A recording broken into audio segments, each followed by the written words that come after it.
Ay, Biyernes pala ngayon, no? Apo. Ay, matindi. Ayan, si Jan. Alas 2, pasok mo. Apo. Anong oras mo ba? Sige, sige, sige. Baligo, baligo, baligo. Papasok pala. Tamo kay Jan, may pasok nga pala ngayon. May pasok pala. Buti lang. Galing to kina body. May Jan, no? Ayos natin. Bago to. Ang dami nga namin ganyan. Pinamigay lang nito.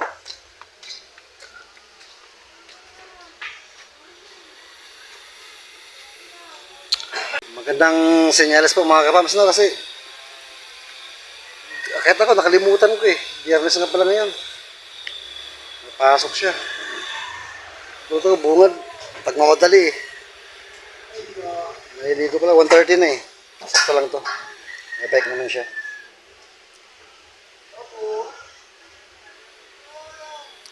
Paano may magagamit siyang bike.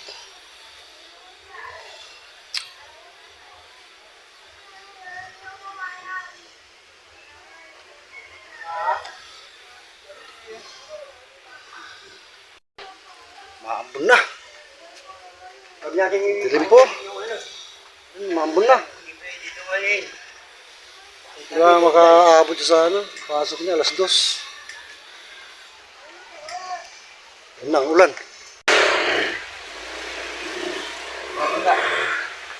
Hindi mo bububong, hindi nilalagay sa kanyan. Kahit block lang yan. Wala pa yung pampaintap.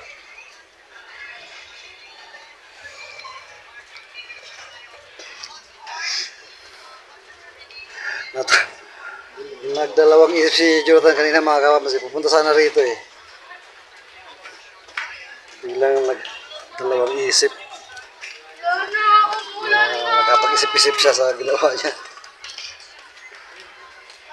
Isip siguro, wala rin siyang mapapala dito. Kasi alam niya mangyayari. Trabaho. Kumakaw. Hindi, trabaho.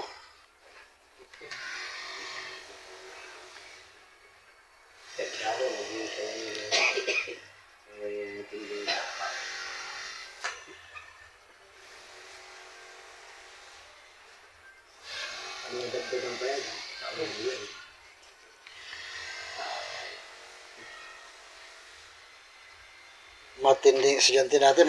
Bumilis ka na kumilos yan dyan, ha? Dati, ang bagal mo, eh. Parang tayo po. Ano, mga kapamsay, nakikita yung development na dyan.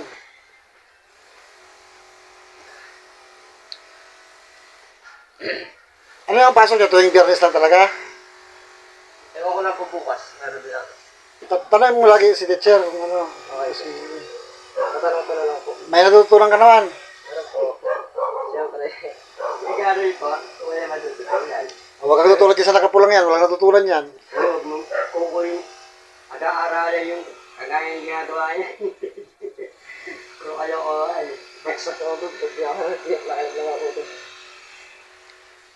Mabait naman yung mga kaklase mo rin eh. Magtanong ka kung mayroong hindi maintindihan, magtanong ka.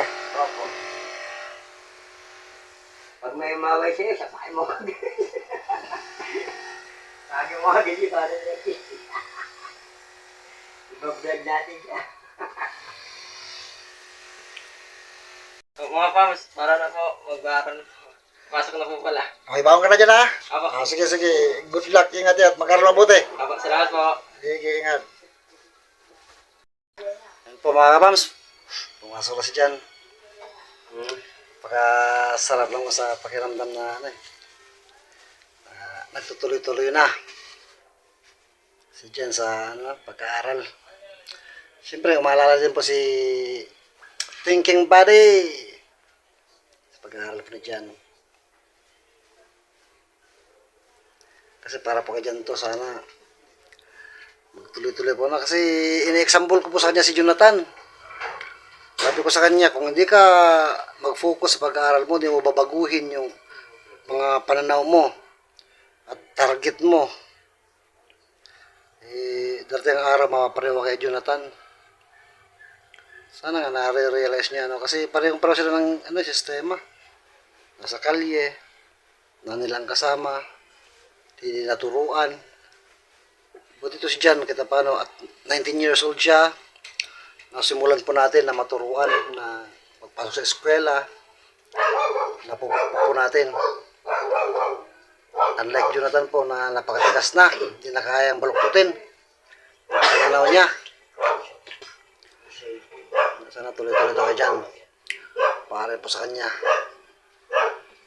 At salamat din po sa mga nagmamahal kay Jan. Marami po tayong natatanggap na mga messages. Kumusta sila Nanay Gina at Jan, pag-aaral ni Jan. Na sana wag na siya matulad kay Jonathan. Na ganun mga ano po. May mga negatibo, pero may mga positibo rin po. Negatibo is something like tulad ng tamad, mag-ina.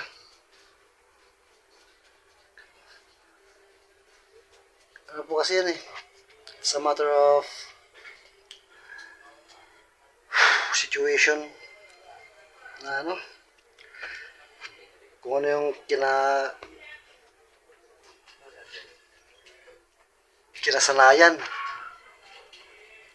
Mahirap po kasi mga kapams, yung buhay sa kalsada. Sa gabi, nangangalakal sila. Sa araw, hindi po natin masabi na kailangan aktibo sila sa araw, no? Kasi pero sa bagay, not all the time naman po na tuwing gabi nangangalakal. Lately po kasi medyo nagtatag-ulan na naman. Hindi po sila nakakapangalakal pagka ganon. So, basta, ano lang po, nakakataba ng puso, no? Nagulat pa ako eh, biglang madali si Jan eh. 1:30 na pala, alas 2 ang pasok niya eh. Ngayon is, ano na, 8 to 2. 8 to 2. Sakto, makakarating yan siya sa eskwela bago mag alas 2. Malapit lang naman po, mag-upay naman siya. Sama-sama tayo mga kapams sa pag-pray para kay Jan, sa mga pangarap natin para sa kanya, sa mga pangarap niya para sa kanilang mag-ina. Dito lang po tayo mga kapams. Spread love lang araw-araw. Good vibes araw-araw. Dito lang po yan. So, I hope the vlogs family. Bye bye po. God bless us all.